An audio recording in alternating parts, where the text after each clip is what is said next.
Hello po, water sign, Cancer, Pisces, and Scorpio. Kumusta po kayong lahat? Okay, so water sign, maraming salamat po sa walang sawang pagsubaybay sa ating pong mga reading. And kung ikaw ay bago pa lang po sa ating channel, mag-subscribe na po kayo. And i-click mo na rin yung ating notification bell para lagi kang updated sa ating mga bagong upload. And ayan guys, sa mga interesado po sa ating private reading, iiwan ko na lang po yung link ng aking Facebook sa ating pong description box below. Okay? Tignan natin, gabay kapalaran po ni water sign, Cancer, Pisces, Scorpio. Okay. So guys, meron tayong merit making. Goodness, humanness, and morality. Okay? So, sinasabi rito guys, mas piliin nyo yung peace of mind mo. Okay? Mas piliin mo kung saan ka mas magiging payapa. Hindi mo kailangan ng maraming kaaway, hindi mo kailangan ng maraming kaalitan. So, hindi mo na kailangan maguluhan. Yan ang nakikita ko sa inyo. Kung may mga naguguluhan dito, may solusyon sa problema.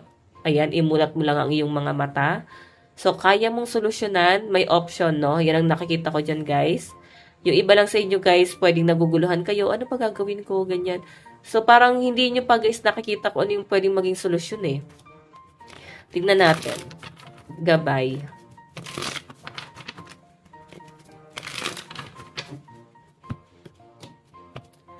Okay. Merit making. So, meron tayong sweet dreams, satisfaction, comfortable, and lazy days. So, yung iba sa inyo guys, parang ngayon makakaramdam ka ng pagod, parang puro antok. Siguro iba sa inyo, maaga kayong gumigising, maaga kayong nagtatrabaho. Okay? And yung iba dito parang nag-OT pa.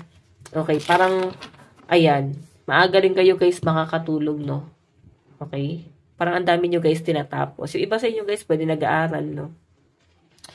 Yung iba naman dito, pwede maghahatid ng eskwela. Okay, napakagaan guys ang nasasagap kong energy dito. Kasi talagang payapa, nakakatulog kayo ng maayos. And wala masyadong stress. Ayan.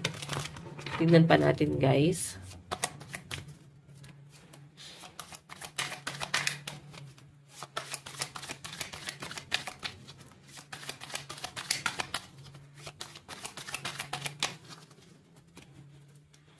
Okay.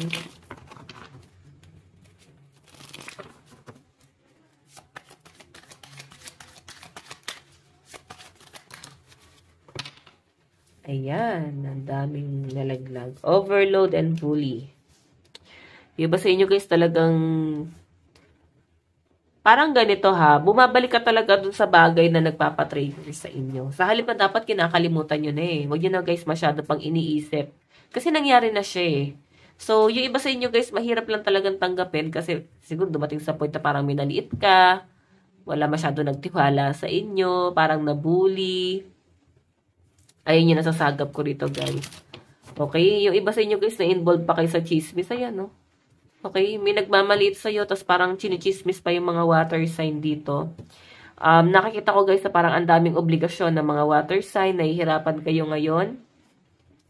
O pwede pinag-uusapan ngayon yung family nyo. Baka merong issue. Kaya nga ito guys, sabihin ko sa inyo, pag may problema kayo, wag na wag nyo na yan guys, minamay day, wag na wag nyo na guys, pinopost pa sa social media. Okay, kasi pag-uusapan lang kayo ng mga tao, kala nyo ba may makakuha kayo ng kakampi? Yan nga ang gusto ng iba, diba? Yung nakikimarites. So, baka ganun kasi nagiging issue nyo guys. Sa halip na wag nang gawin pang big deal tong bagay na to. Parang ayan, napag-uusapan pa. Okay? So, iba sa inyo guys, baka meron ka pinagdadaanan. Hindi mo talaga kayang, kontrolin talaga yung sarili mo na, wag itong pag-usapan. O iba sa inyo guys, no? Baka may mga pinapost ka sa social media, tas may mga taong nakakita ng mga post mo. Okay, nabibigyan nila guys ng ibang kahulugan. Ayan, kaya nagchismis ka ng ganyan. Okay, parang guys, medyo nakakairita sa kanila. Okay, so ipagdasal mo na lang. Ayan, merit making. Tignan pa natin.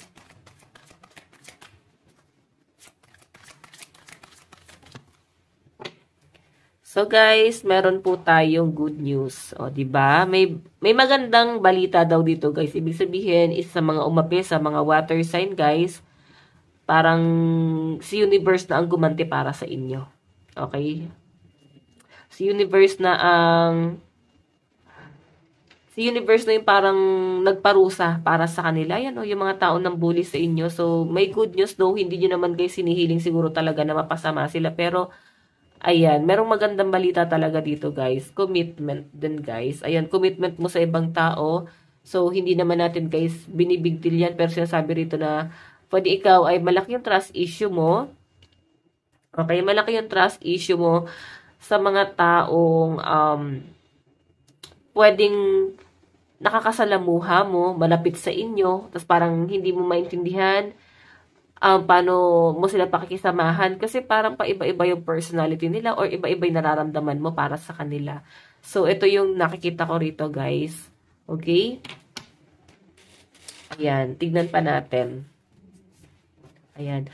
So, guys, lucky number mo, 64, 39, 67, and 68.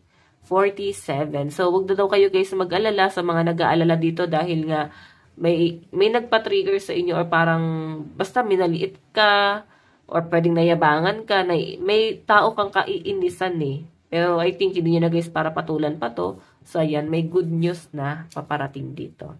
Okay? Gaya ng sabi ko guys, si universe na ang bahala dyan. Ayan. So, kumalma na kayo guys no, sa mga nag-overthink dyan. Siguro iba sa inyo, hindi talaga kayo guys pumapatol eh. Pero may mga waters na dala ng emosyon, napapatol talaga yung mga yan. Okay? May mga water sign syempre na matatapang. Lalo na mga Pisces.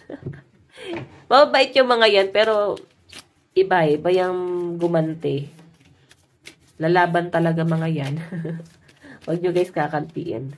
Okay, so water sign, tignan natin na bang inyong advice. Meron tayong you and your loved ones are safe. So, eto na lang din siguro guys yung parang pinahalagahan mo ngayon, no? Yung protektahan yung pamilya mo, yung mga taong mahalaga sa inyo, mga mahal mo sa buhay. Basta, parang as long as safe sila, parang ganon. Basta yun yung mahalaga sa inyo guys, okay? So, tama yan guys. Huwag mo na guys i-big deal pa yung mga taong ito, parang minamaliit ka, pwede ko may small business ka guys, kinokompetensya ka sa career mo, tinatambakan ka ng trabaho. Siguro mga boss mo yan guys, no? Okay? So, ayan, water sign. Ito lang naman po ang inyong reading. Bukas po ulit. God bless and love you all. Bye-bye po.